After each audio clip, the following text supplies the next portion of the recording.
Frame. ওকে, picture দিলাম, pictures in frame. Okay, move দিয়ে দিলাম, দেন ওকে। তো এটা দেখেন আলাদা ওয়ার্কস্পেসে চলে গেল। ডাবল ক্লিক করেন, এই যে দেখেন এই ট্র্যাক সলিড ওইটা কিন্তু এখানে এখন শো করতেছে, তাই না? তো এখন আমরা এই কি বলে মেইন ওয়ার্কস্পেস থেকে আমাদের এই যে কার 1 দেন কার 2 এই দুটাকে আমরা কন্ট্রোল এক্স দিলাম, তাহলে কাট হয়ে গেল। কাট হয়ে আমরা এখানে পেস্ট করে দিই, যে আমরা একটাকে আনি আপাতত, এটাকে আনি, আর এই ট্র্যাক সলিড এটাকে হাইড করে দিই।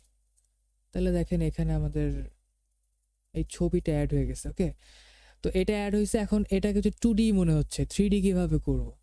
তো এই এই পিকচার ইন ফ্রেম এটার মধ্যেই তো আমরা এই ছবি অ্যাড করলাম, তাই না? তো এই জিনিসটাকে যে দেখেন এখানে একটা অপশন আছে 3Dর, একটা 3D কিউবের একটা বক্স আছে, এখানে মাউস ধরলে দেখবেন 3D লেয়ার, মানে allow this layer to be manipulated in 3D dimensions. যদি আমরা এটাকে ক্লিক করে দিই তাহলে এটা দেখবেন এটা 3Dর মতো একটা ফিল দিবে আপনাকে রোটেট করলে। তো এখন এটা 3D হয়ে গেল। আর এই অপশনটা যদি আপনার না থাকে, ভাইয়া আপনি কি রেকর্ডিং স্টার্ট করছিলেন মিট বন্ধ হওয়ার পর? হ্যাঁ হ্যাঁ রেকর্ডিং হচ্ছে, সমস্যা নেই। রেকর্ডিং আমি আরেকটা সফটওয়্যার দিয়ে করতেছি, তো এই জুমের সাথে সেটার লিঙ্ক নেই। তো যাই হোক, এই এটা কিন্তু এখন হ্যালো ভাইয়া, জি বলুন। ও হ্যালো। রেকর্ডিং কি ভাইয়া স্টার্ট করছিলেন এই যে মিট ক্যান্সেল হওয়ার পর? হ্যাঁ হ্যাঁ রেকর্ডিং স্টার্ট করছি, এটা আরেকটা সফটওয়্যার দিয়ে করা, প্রবলেম হবে না। জুমের সাথে ওটার কানেকশন নাই, সফটওয়্যার রেকর্ডিং আলাদা, ওই যে ওবিএস দিয়ে ও করতেছে আর কি। আচ্ছা। তো যাই হোক, এই যে এখানে দেখেন একটা 3D অপশন এখানে আছে, এই জিনিসটা এখান থেকে এনেবল করে দিলাম, তাহলে এটা এখন 3D একটা ভাইব দিবে। বাট এটা যদি আপনাদের এখানে শো না করে তাহলে কিবোর্ডের F4 প্রেস করবেন, কিবোর্ডের F4 এখন দেখেন নাই, F4 প্রেস করলে অপশনগুলো আসবে, অথবা এখানে রাইট বাটন ক্লিক করলেও আসার কথা। এই যে এখন এমন হয়ে থাকবে, আছে না? এখানে রাইট বাটন ক্লিক করলে এই যে কলামস, দেন আপনি এখান থেকে সিলেক্ট করতে পারবেন কোনটা কোনটা আপনার দরকার। তো F4 দিলে আসলে চলে আসে, এগুলো যা যা দরকার সব চলে আসে। তো 3D আমরা এখন এটাকে ক্রিয়েট করে নিলাম 3D-তে। তো এখন এটা রোটেট করলে দেখেন এটা এখন 3D ভাবে আপনি রোটেট করতে পারতেছেন, তাই না? বুঝতেছেন আপনারা?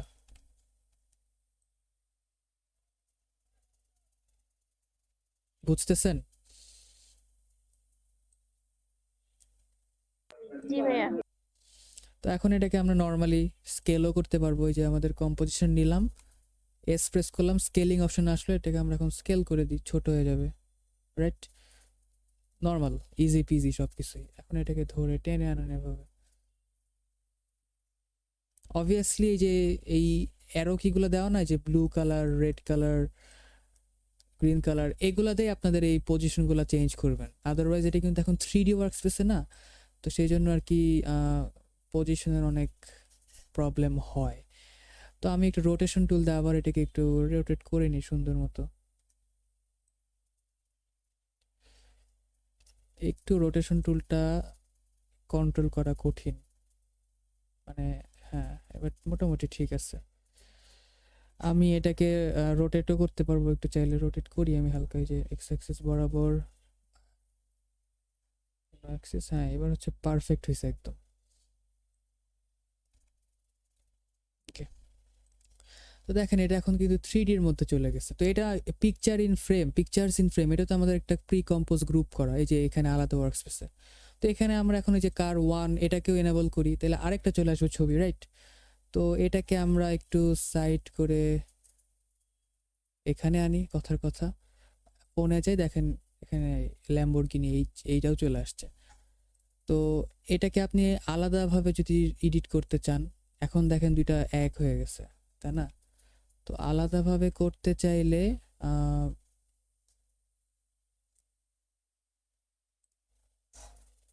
ওয়েট, আলাদা করে করতে চাইলে বেটার হয়, আমি দেখেন পিকচার্স ইন ফ্রেম একটার মধ্যেই দুইটা গাড়ির ছবি নিয়ে নিছি, এই যে একটা এই গাড়ির ছবি নিয়ে নিছি আর আরেকটা হচ্ছে এই গাড়ির ছবি নিয়ে নিছি।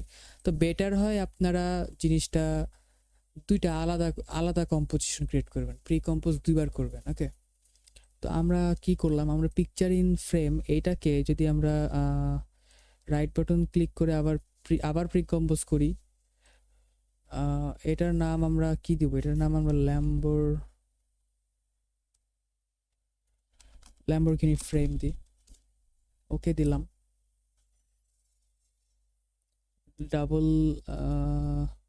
ডাবল ক্লিক করেন, এই আমাদের ল্যাম্বরগিনি ফ্রেম চলে আসবে। এই যে ল্যাম্বরগিনি ফ্রেম, এটার মধ্যে দেখেন আবার পিকচার ইন ফ্রেম আছে। কেন পিকচার ইন ফ্রেম? কারণ এখান থেকে তো আমরা যে পিকচার্স ইন ফ্রেম যে ছিল এই কম্পোজিশনটা নিজেই একটা কম্পোজিশন, মানে ওয়ার্কস্পেস। এই কম্পোজিশনকে আমরা আবার রাইট বাটন ক্লিক করে আবার আরেকটা কম্পোজিশন বানাইছি, প্রি কম্পোজ। বানানোর ফলে কি হয়েছে, যে কম্পোজিশনটার নাম দিছি আমরা ল্যাম্বরগিনি ফ্রেম। আর সেই ল্যাম্বরগিনি ফ্রেম কম্পোজিশনের মধ্যে যে গেলাম, দেখেন এই যে পিকচার্স ইন ফ্রেম আমাদের এই কম্পোজিশনটা থেকে গেছে। রাইট, সহজ, ইজি। তো আমরা এখন এক কাজ করি, আমাদের যে পিকচার ইন ফ্রেম, এই পিকচার ইন ফ্রেম যে কম্পোজিশনটা আমাদের, এটা আমরা আমাদের এই প্রজেক্ট থেকে ধরে আনি, যে ধরে এনে আমাদের মেইন ফোনের কম্পোজিশনে আনলাম। আনার পরে আমরা এই ল্যাম্বরগিনিটাকে আপাতত অফ রাখি। এটার নাম আমরা চেঞ্জ করে কার দিই, যে কার ফ্রেম, তাহলে এটার নাম আমরা কার ফ্রেম দিই। ওকে,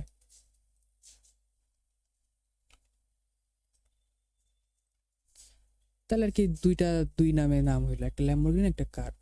তো কার ফ্রেমের মধ্যে কি কি আছে আমরা এগুলো চাইলে আপনি এই ওয়ার্কস্পেস ক্রস করে কেটেও দিতে পারবেন।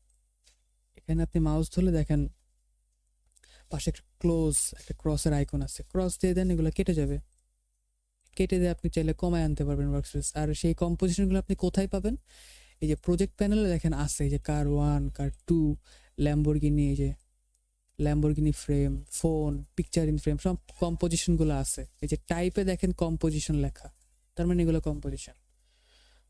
তো আমাদের দুইটা আলাদা আলাদা কম্পোজিশন হইলো। এখন